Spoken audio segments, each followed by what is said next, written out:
ከየብሱ ይልቅ በባህሩ መሄድ የተሻለ ቢሆን ነው ክርስቶስ የሚወስደን። የሌሎች ጀልባዎች ጩኸት የማይሰብራት ታንኳ እሱ ያለባት ታንኳ ናት። በጣም ሩቅ ያሉና በጣም የቀረቡ ከክርስቶስ የሚያገኙት ነገር በጣም የተለያየ። አርዮስ በቤተ መቅደስ ከካደው ይልቅ መስቀል ላይ ያወቀው ያ ቲያታዊ ዘየማን እንዴት ይደንቃል! እነሱን ማቅረብ አለበት እግዚአብሔር በታምራት።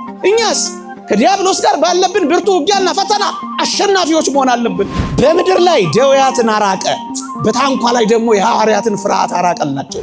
አሁን መከራችን ጸጥ ከማለቱ በፊት መጀመሪያ እስኪኛ ተረጋግተን በእምነት ጸጥ እንበል ክርስቲያኖች። ከትላንቶቹ ይልቅ የዛሬው ፈተና ከብዶና በስቶ እንዳይመስላችሁ በጣም ደካሞችና ሰነፎች ሆነን። ክርስቶስ አብረሽ እያለ ምን ይጨንቅሻል? ክርስቶስ ካንተ ጋር እያለ ምን ያስፈራሃል? የጠበቀ ወዳጁ ሊያደርግ ከፈለገ እንደ አብርሃም ዘመናትን ሊዘጋ ይችላል።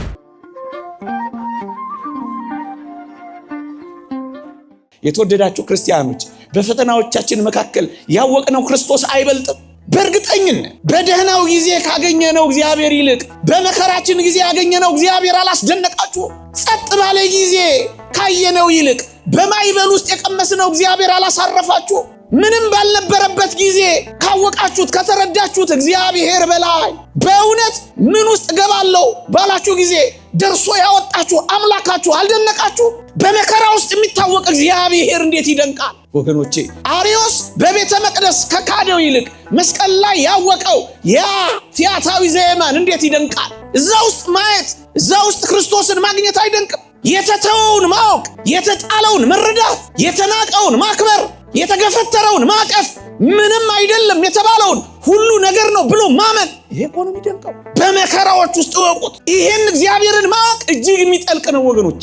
ምንም በሌለበት ውስጥ ማወቅ ይሄንን ነው የሚያሳውቃቸው ወገኖቼ። የተወደዳችሁ ክርስቲያኖስ፣ በጉ መድኃኒታችን ኢየሱስ ክርስቶስ ወደሚመራን ሁሉ መሄድ እሱ አንድ የክርስትና ልክ ሆኖ ሳለ ከየብሱ ይልቅ በባህሩ መሄድ የተሻለ ቢሆን ነው ክርስቶስ የሚወስደን። እንዳትጠራጠሩ። መልካም ሐሳቢ ነዋ። ደግ ሩህሩህ አምላክ ነዋ። በባህሩ መሄድ በየብሱ ከመሄድ ይልቅ በጣም ብዙ ጥቅም እንዳለው የሚያውቀው ክርስቶስ ስለሆነ እኮ ነው። ግድ የላችሁ። ከክርስቶስ ጋር ከሆነ የብሱን ከመሄድ ይልቅ በባህሩ በታንኳው በማይበሉና በንፋሳት ውስጥ መሄዱ በጣም ይጠቅማል። በእርግጠኝነት ስለሚጠቅም ነው የወሰዳቸው ወገኖቼ። ምክንያቱም በዚህ ውስጥ የሚያውቁት ዕውቀት አለ፣ በዚህ ውስጥ የሚረዱት እውነት አለ፣ በዚህ ውስጥ የሚገባቸው ጸጋ አለ። አትጥሉት መነዋወጹን። በእርግጠኝነት የቤተ ክርስቲያናችንንም እንደዚህ መነዋወጽ እንኳን አትጥሉት ወገኖቼ። እጅግ የምናውቀው እግዚአብሔር አለ፣ እጅግ የምንረዳው እግዚአብሔር አለ። ምክንያቱም መርከቢቷን የሚቀዝፈው ብፁዕ አቡነ ገሌ ሳይሆኑ ያ የተወደደ ክርስቶስ ቀዛፊዋ ሊቀ ሐመሯ ሰው አይደለም፣ አምላኳ መድኃኒቷ ፈጣሪዋና አባቷ ነው። ይሄን የሚያምን ክርስቲያን ሊቀ ሐመሩ ማን መሆኑን የሚረዳ ክርስቲያን በመተማመን ይኖራል በመርከቢቷ ውስጥ። ሌሎች ጀልባዎች አያስቀኑትም። ምናልባት ጸጥ ያሉ ጀልባዎች ሊኖሩ ይችላሉ፣ የማይታወቁ የባህር ላይ መንገዶች ሊኖሩ ይችላሉ። ልክ ነው። አሁንም እንደዛ ያሉ የሚመስሉ እንዳሉ አውቃለሁ። እመኑኝ ግን ሊቀ ሐመሩ እዛ ውስጥ የለም። የሌሎች ጀልባዎች ጩኸት የማይሰብራት ታንኳ እሱ ያለባት ታንኳ ናት። ይጩሁ አይሰብሯትም፣ ይጩሁ አይከድኗትም፣ አያሸንፏትም። ምክንያቱም ሰው የሚመራት ታንኳ ስላልሆነች ወገኖቼ። ግድላችሁም የብሱን ከመሄድ ይልቅ ክርስቶስ ያለበት ባህሩን ይሻለናል። አትጥሉት። የሚሻል ስለሆነ እኮ ነው እንዲህ ያደረገው። ያላንዳች ጸጋ፣ ያላንዳች በረከት፣ ያላንዳች ስጦታ፣ ያላንዳች ጥቅም፣ ያላንዳች ፋይዳ፣ ያላንዳች ረብ ክርስቶስ ወደ ንውጽውጽታው ወደ መናወጡ ፍጹም ቢሆን ልጆቹን ይዞ አይገባም።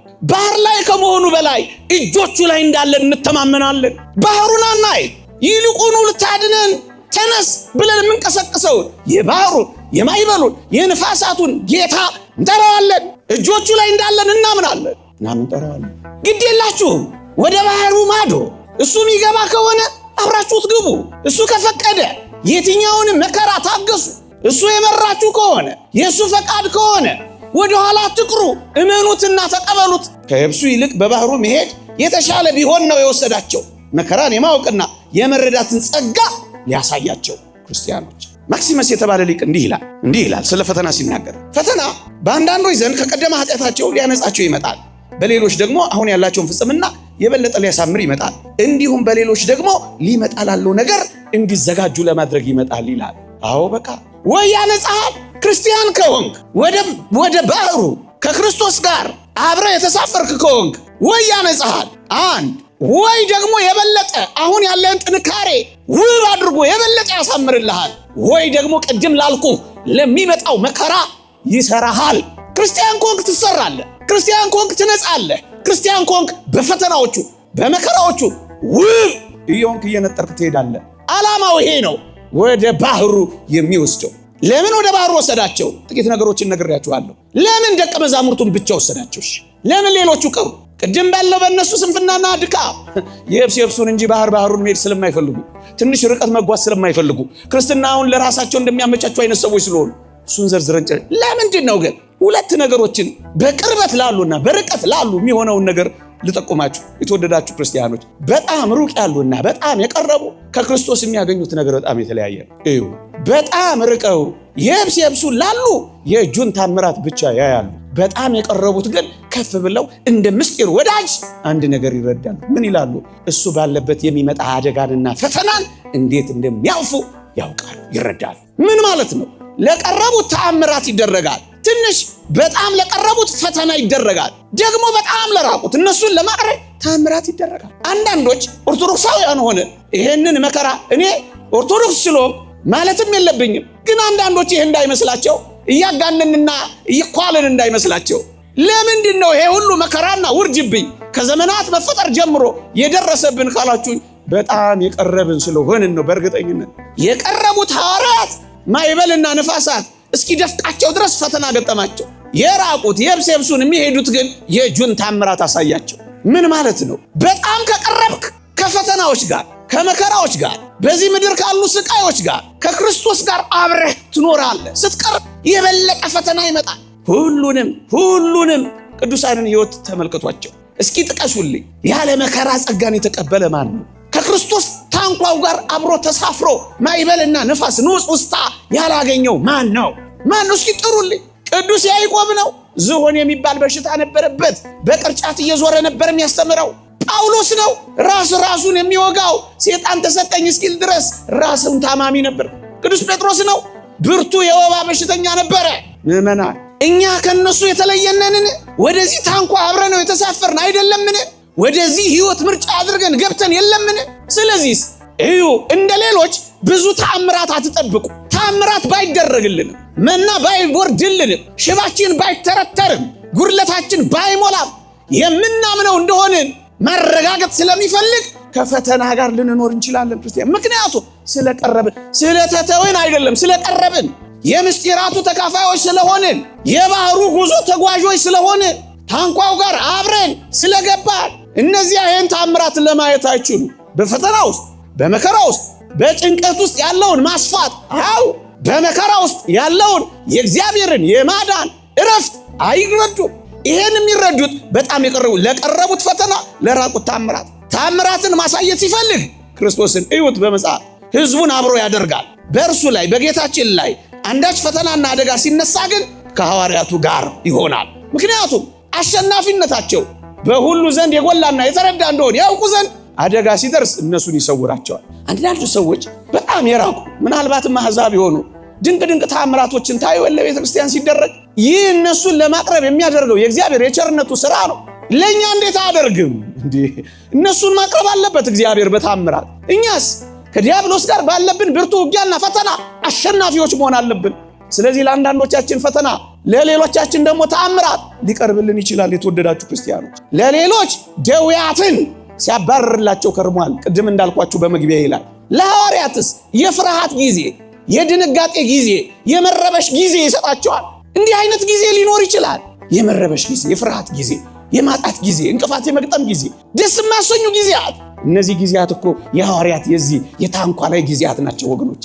እነዚህን ጊዜያት አትጥሏቸው። የምትፈሩባቸው፣ በጣም የምትጨነቁባቸው፣ በጣም ትካዜ የሚገባባቸው፣ በጣም ሆድ የሚበሳቸው እነዚህ ጊዜያት ጥቂት ጊዜ ሊኖር ይችላል። ምን የሆነ የፍርሃት ጊዜ በዛች በታንኳ ላይ የሚኖርባት ጊዜ። እቺ ጊዜ ክርስቶስ ስለሌለ አይደለም ወገኖች። እቺ ጊዜ ለእያንዳንዱ ክርስቲያን ልትሰጠው ይገባል። ታጠነክረዋለች፣ ታብረቷለች፣ ማንነቱን ትገልጠዋለች። የእግዚአብሔርን ተአምራት ለማየት መቅድሟ እቺ የፍርሃት ጊዜ ናት ወገኖቼ። የእግዚአብሔርን የሥራ ሁኔታ ለማድነቅ እነዚህ የፍርሃት ጊዜዎች አስፈላጊዎች ናቸው ወገኖቼ። ከዛ በኋላ ነው የሐዋርያትን ፍርሃት የሚያርቀው። የተወደዳችሁ ክርስቲያኖች እዩ፣ በምድር ላይ ደዌያትን አራቀ፣ በታንኳ ላይ ደግሞ የሐዋርያትን ፍርሃት አራቀላቸው። የፍርሃት ጊዜ ውስጥ ናቸው። አንዳንድ ጊዜያት እንደዚህ የክርስትና ሕይወታችን ጊዜ ውስጥ እነዚህ ጊዜያቶች አሉ። ፈርታችሁ ታውቃላችሁ፣ ተጨንቃችሁ ታውቃላችሁ፣ ታማችሁ ታውቃላችሁ፣ የሰፋቸው ምድር ጠቧችሁ ያውቃል። እነዚህ ጊዜያት የግድ ናቸው፣ የግድ ናቸው። እነዚህ ጊዜያት መከራውን ፈተናውን ያስነሳና የፍርሃት ጊዜ እንዲኖረን ይሄ ለምን እንደሆነ ታውቃላችሁ? ኋላ የጸጥታው ጊዜ ሲመጣ የመታወኩን ጊዜ እንድናስታውስ በእርግጥም በጥንቃቄ እንድናስተውለው እነዚህን የፍርሃት ጊዜዎች በሕይወታችን ውስጥ ያመጣዋል እግዚአብሔር። አለበለዚያስ የጸጥታውን ጊዜ አናጣጥመው። የጸጥታው ጊዜ ሲመጣ ብርቅና ድንቅ አይመስልንም። ስለዚህ ጥቂት የሁከት፣ ጥቂት የንውጽውጽታ፣ ጥቂት የማዕበል፣ ጥቂት ከወዲህ ወዲያ የመላጋት ጊዜያቶች ይኖሩናል። ለምንድን ነው የሚያደርገን? በደንብ እያስተዋሉ ጥቅም እንዲያገኙ ንውጽውጽታውን ይፈቅዳል ወገኖቼ። የሚፈቅደው ግን ይሄን ንውጽውጽታ፣ ይሄን ማዕበል የሚፈቅደው ግን ለምንድን ነው ካላችሁ ኋላ ያለውን ጸጥታ ለማጣጣም አስተዋዮች እንድንሆን ነው ወገኖቼ። የትኛውንም ነገር የሚፈቅደው የተወደደ መድኃኒታችን ለዚህ ነው። በደንብ እንድናጣጥመው፣ በደንብ እንድናውቀው፣ በደንብ እንድንረዳው፣ በደንብ እንዲገባ ክርስቲያኖች ብዙ ነገር እኮ አሳይቷቸዋል። እንግዲህ እንዳልኳችሁ ምድር ላይ እኮ ብዙ ታምራትን አሳይቷቸዋል። አሁን ባለው ንፋስና ንውጽውጽታ ግን ሐዋርያቱ አዲስ ሆነዋል። ይሄ ምንን ያሳያል? ፍጹማን እስክንሆን ድረስ መደንገጥ ይኖራል። ፍጹማን እስክንሆን ድረስ መበርገግ ይኖራል። ፍጹማን ሆነን ጸጥታው እስኪመጣ ድረስ መታወኩ ይቀጥላል። ምዕመናን አትደናገጡ፣ በጣም ይቀጥላል። አባ ገሌ እንደዚህ፣ ሌላ ጊዜ እንደዚህ ይቀጥላል። አትደነቁ። ከዚህ የባሱ በጣም እጅን በአፍ የሚያስጭኑ ነገሮች ሁሉ ሊፈጠሩ ይችላሉ። አትደነቁ። ፍጹማን እስክንሆን ድረስ በጣም የሚያስፈሩና የሚያስደነግጡ ነገሮች በምድራችን ላይ ሊቀጥሉ ይችላሉ። ምንም አትደነቁ። ይልቅ እነዚህ ነገሮች በጥንቃቄ ተከታተሏቸው፣ በጥንቃቄ አስተውሏቸው። ፍጹማን እስክንሆን ድረስ የሚቀጥሉ ናቸው። ፍጹማን እስክንሆን ድረስ የሚቀጥሉ ናቸው ክርስቲያኖች። ከዛ ጌታችን ምን አላቸው? ማዕበሉ ተነሳ፣ ንፋሳቱ መጣ። አሁን ወደ ምፈልገው ነጥብ ልንደርደር ለመጠቅለል። ተነሳ ማዕበሉ ከሱ ጋር ሆኖ፣ አዎ እሱ እያለ በደንብ ተነሳ። ከዚያ ሐዋርያቱ ደነገጡ፣ ቀሰቀሱት። ስንጠፋ አይገድህምን ብለው ቀሰቀሱት። ጌታችን አንድ አስደናቂ ነገር አላቸው። ምን አላቸው? እናንት እምነት የጎደላችሁ ብሎ ነው መጀመሪያ የገሰጻቸው። የተወደዳችሁ ክርስቲያኖች እነዚያን ደዌያቸውን አራቀላቸው። የሐዋርያትን ደግሞ የእምነት ጉድለታቸውን ወቀሰና ፍርሃታቸውን አራቀላቸው። የባህሩን ንውጽውጽታ ከመገሰጹ በፊት የእነርሱን ፍርሃት በመገሰጽ ነው የጀመረው ወገኖች። አሁን መከራችን ጸጥ ከማለቱ በፊት መጀመሪያ እስኪ እኛ ተረጋግተን በእምነት ጸጥ እንበል ክርስቲያኖች። ጸጥ፣ አመስጋኞች ሞ ጸጥተኞች ሞ ከዛ ማዕበሉ መቆሙ አይቀርም። ንውጽውጽታው መቀየሩ አይቀርም። ሁከቱ በጸጥታ መለወጡ አይቀርም። ምክንያቱም እኛ ያለነው ከእግዚአብሔር ጋር ነው። ግን ማረጋገጥ አለብን። ይልቅ መጀመሪያ እኛ እናጉርብ። ይልቅ መጀመሪያ እኛ እንጠራጠር። ይልቅ መጀመሪያ እኛ ፈተናውን አናክብደው። የተወደዳችሁ ክርስቲያኖች እየፈሩ ያሉት ያን ሁሉ ነገር ካዩ በኋላ መሆኑ አይገርማችሁ? ምዕመናን እኛም በጣም የምናሳዝነው ከብዙ ነገር አልፈን ገና አሁንም ከሚያሳልፈን ነገር እንፈራለን። ብዙ ነገር ተደርጎልን ገና አሁንም የሚቀር ነገር እንዳለ እንጠራጠራለን። ሞት ካለ በኋላ ህይወት የሰጠን ብዙዎች ሆነን ነገ በሚሰጠን ህይወት ላይ ገና ውርርድ ይዘናል፣ ገና እንጨነቃለን። ትላንትን ያየ ሰው ዛሬን እንዴት ይፈራል? ወገኖቼ ፈተናው ከትላንቱ ከብዶ እኮ አይደለም። እምነታቸው አንሶ እኮ ነው የተገሰጹት። እደግማለሁ፣ ፈተናው የተለየ ወይም ፈተናው ከብዶ እኮ አይደለም። ለዚህ እኮ ነው ጌታችን ፈተናው ከባድ ነው አይደለም ያላቸው፣ ማዕበሉ ብርቱ ነው አይደለም ያላቸው፣ እናንተ እምነት የጎደላችሁ ያላቸው። እምነታቸው አንሶ እንጂ ፈተናው በስቶ አይደለም። ከትላንቶቹ ይልቅ የዛሬው ፈተና ከብዶና በስቶ እንዳይመስላችሁ በጣም ደካሞችና ሰነፎች ሆነን ነው። የትላንቱ ብርቱ የዛሬው የት ይገናኛል? እየፈሩ ያሉት ፈተናው ከትላንቱ ካዩት በላይ ከብዶ አይደለም፣ እምነታቸው ጎድሎ ነው። ወገኖቼ የቱን የሚያክል ፈተናው ቢሆን በጣም ጥቂትም ይሁን በጣም ብርቱ ይሁን ፈተናው እምነታችን ከጎደለ ያው ነው። ለዚህ ነው መጀመሪያ ፍርሃታችንን ማራቅ፣ መጨነቃችንን ማራቅ፣ እግዚአብሔር እጆች ላይ እንደሆነን ማመን። መርከቧ ውስጥ መከራም ይሁን ንውጽውጽታ ውስጥ ማዕበል ውስጥ ንፋስ ውስጥ መታወክ ውስጥ ያለነው ከነፋሳቱ ጌታ ከማዕበሉ አምላክ ከንውጽውጽታው ጸጥ ከሚያሰኘው ጌታ ጋር ነኝ ያለሁት። ስለዚህ መጀመሪያ እኔ ጸጥ ልል ይገባል። ጸጥ በሉ እናንተ ጸጥ ስትሉ፣ እናንተ ስትደላደሉ፣ እናንተ ሳትጠራጠሩ፣ እናንተ በደንብ እርጋታ ስታምኑት ማይበሉ ጸጥ። ለዚህ ነው መጀመሪያ ፍርሃታቸውን ማይበሉን ከመገሰጹ በፊት የእነሱን ፍርሃት የገሰጸው። ለዛ ነው ጌታ እናንተ እምነት የጎደላችሁ ሲላቸው ምን እያላቸው ነው? እኔ አብሬያችሁ እያለሁ ምን ያስፈራችኋል እያላቸው። ይህ አይደንቅም? እንዲሁ ምን አይነት ፍርሃት ነው! ትላንታችን ያልገባን፣ ዛሬን ማኖሩን ያልተረዳን፣ ነገን በስጋት በሰቀቀን የምንኖር እንደ ክርስቲያን በጣም እኛ ራሱ እናስፈራለን። እኔ አብሬያችሁ እያለ ያስፈራችኋል ነው እኮ አባባሉ። ክርስቶስ አብረሽ እያለ ምን ይጨንቅሻል? ክርስቶስ ካንተ ጋር እያለ ምን ያስፈራሃል? ኃጢአት ነው፣ በደሙ አንጽቶታል። ደዌ ነው፣ ይሄው አሳይቶሃል። ማይበልና ንፋሳት ነው፣ ይሄው ይገስጸዋል። እኛ ምን ይቀረዋል? ላንተ የከበደ ለሱ የከበደ ይመስልሃል? ላንተ ያቃተ እሱም አይደፍረው ይመስልሃል? እኔ አብሬህ እያለሁ ምን ያስፈራሃል? አንተ ክርስቲያን ሆይ እኔ አብሬህ እየኖርክ ልትፈራ ይገባሃል፣ ልትጨነቅ ይገባሃል፣ ልትታወክ ይገባሃል፣ ልትደነግጥ ይገባሃል፣ የምትይዘው የምትጨብጠው ልታጣ ይገባሃል። እንደሱ እኮ ነው የሚላቸው። እኔ አብራችሁ እያለ የትላንቱን ረሳኸው ነው። እስኪ እንቆጣጠር። እዚህ ውስጥ ከትላንት ያላለፈ ማን አለ? የትላንቱ ይረሳል። እሺ የሌሎች የቅዱሳን አባቶቻችን ከፍጥረት ጀምሮ ያለው ዜና ሕይወት ይረሳ። ያንተ የኔና የናንተ ይረሳ። የትላንቶቹ ይረሳሉ። የትላንቱን ረስተኸው ነው እኔ አብሬህ አይደል ያለሁት። አንተን መጠበቄን ትጠራጠራለህ። አንተን መፍጠሬን ካመንከኝ በኋላ አንተን መፍጠሬን ትጠራጠራለህ። እንደሱ እኮ ነው የሚለን። አብሬህ ያለው ትፈራለህ። ምን ያክል እግዚአብሔር እንደሚያሳዝነው ተመልከት። አብሬህ ያለው ያንን አሳይች እንደገና አሁንም ትጠራጠረኛለህ። ለፍንጥሬ ለኩባያ ውሃ እንደገና እኔንም አብሬህ ያለው እንደሱ የሚል አይመስላችሁ? ካለመኖር ወደ መኖር ካመጣው በኋላ ላልጠብቅህ ነው። ማይበሉና በመከራው በፈተናው በዚህ ሁሉ ሁከት ውስጥ አንተን ላለመጠበቅ ነው አንተን ያመጣሁት። አብሬህ ያለው እንደሱ እኮ ነው የሚላቸው። እንደሱ እኮ ነው የሚላቸው። ደግሞ ሶስተኛ ምን ነው የሚላቸው? መከራ ምን ያደርጋችኋል እንዴ? መከራ ምንድን ነው የሚያደርጋችሁ? ስቃይ ምንድን ነው የሚያደርጋችሁ? ማይበል ምንድን ነው የሚያደርጋችሁ? መታወክ ምንድን ነው የሚያደርጋችሁ? ምንድን ነው የሚያደርጋችሁ? መከራ ያከብራል ወይስ ያዋርዳል? ምን ያደርጋል መከራ? እስኪ ይኸው ክርስቲያን ሆነ መከራን ብትቀበል አትዋረድ፣ ትከብራለህ። በመከራ ሁሉ አመስጋኝ ከሆንክ ከፍ ከፍ ትላለህ፣ ዝቅ ዝቅ አትልም። መከራ እንደዚህ ነው ሲያደርግ ያየ ነው። አጠራቸው እንጂ አላጎሳቆላቸው መከራ። ያለፉትንም ተመልከቱ። አዳናቸው እንጂ አላጠፋቸውም መከራ። አብረኸኝ ከተሳፈርክ ከቀሰቀስከኝ ወደ ሌላ ታንኳ ካልተሻገርክ የሌሎች ታንኳዎች ጩኸት ካረበሸህ ጸጥ አሰኝልሃል። ጸጥ ነው ማሰኝልህ። እመኑት፣ ጸጥ ያሰኛል። ጸጥ ላያሰኝ መታወኩን አያመጣውም። ታላቅ መታወቅ፣ ታላቅ ጸጥታ፣ ታላቅ መናወጥ፣ ታላቅ ዝምታ። እንደሱ ነው የሚሆነው። ፈልጉ። ከመጀመሪያው የሰው ልጅ ታሪክ ጀምራችሁ ፈልጉ። መናወጥ አለ፣ ጸጥታ ግን ይኖረዋል። ጸጥታ የሌለው መናወጥ በሕይወት አይልክም። ክርስቲያን ከሆነ ላስታውሳችሁ፣ በጨለማ ተጣሉ፣ ታላቅ መናወጥ ነው የሆነው። አዎ ጨለማውን ግን አበሩ። ታላቅ ጸጥታ ማለት ይሄ አይደለም? ሕይዋቸው አባቶቻችንን እጅግ ተናቁ። ይሄ ታላቅ መናወጥ ነው። መናቅ ግንስ እጅግ ከበሩ። መከራ ከበራቸው። ምንድነው? ታላቅ ጸጥታ፣ ታላቅ ዝምታ ነው። ለአራዊት ተጣሉ። አይታችኋል በመጽሐፍ። ለአራዊት መጣል ታላቅ መናወጥ ነው። ግንስ የመላእክት ጓደኞች ሆኑ። ታላቅ ዝምታና ጸጥታ። የነገስታትን ግርማ እንዳዩ። ይሄ ታላቅ መናወጥ ነው። በነገስታት ፊት መቆም። እግዚአብሔርን አዩ። ይሄ ታላቅ ጸጥታ ነው፣ ታላቅ ዝምታ ነው። ወደ ገደል ተወረወሩ። ይሄ ታላቅ መናወጥ ነው፣ ወደ ገደል መወርወር። ግን ምን አደረጉ? ከሲኦል ነፍሳትን አወጡ። ይሄ ታላቅ ዝምታና ጸጥታ ነው። አካላቸውን ሕዋሳቸውን ተቆራረጡ። ከዚህ የበለጠ ታላቅ መናወጥ አለ? ታላቅ መናወጥ አገኙ። ግንስ ብዙ ሰዎችን የክርስቶስ አካል አድርገው ሰኩ፣ አገናኙ። ታላቅ ጸጥታ፣ ታላቅ ዝምታ። ይሄ ታላቅ መናወጥ ነው። ፊት መነሳት። ፊት ተነሱ። በጣም በሚደንቅ ሁኔታ ግን የእግዚአብሔር ባለሟሎች ሆኑ። ይሄ ምንድን ነው? ታላቅ ዝምታ፣ ታላቅ ጸጥታ። በገመድ ተጎተቱ።